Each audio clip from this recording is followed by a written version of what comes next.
আমরা ভাই কৃষি মানুষ। এই যে আমাদের ধান হইলো আমাদের অমূল্য সম্পদ, ধান হইলো আমাদের সোনার ফসল। কিন্তু মানুষ আজকাল কৃষকরা কেউ ভালোবাসতে চায় না। এই দেখেন, আমরা যদি ধান না মারাইলে চাল করতে হবে, আর চাল যদি না পা ঢাকা বিভিন্ন দেশে মানুষ ভাত পাবে কোথায়?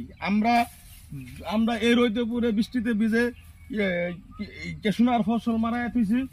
এই যে ধান কামলা লাগিয়া ধান কাটার পাইতেছি না, কামলা পাই না। এই দেখেন সব ধান পাইকা রয়েছে, দেখছেন? মানুষ ভিডিও বানাইব কি? এই যে দেখেন, এর চেয়ে সুন্দর, দেখছেন কত সুন্দর এই দেখেন ধান এই দেন একবার ধান সবুজ শ্যামল সব একবার ফাইকা রয়েছে। কিন্তু ভাই কৃষকের কোনো দাম নাই, এই দুনিয়ায় কৃষকের কোনো দাম নাই। 12,000 টাকা আমার চাকরি করবো, হ্যাঁ কইব চাকরিজীবী, চার দোকানদারি করবো, কইব ব্যবসায়ী। কিন্তু আমরা যে এই দেখেন অবস্থা, আঙ্গুর কোনো দাম নাই ভাই। আমরা যে কৃষক, আঙ্গুর কোনো দাম নাই।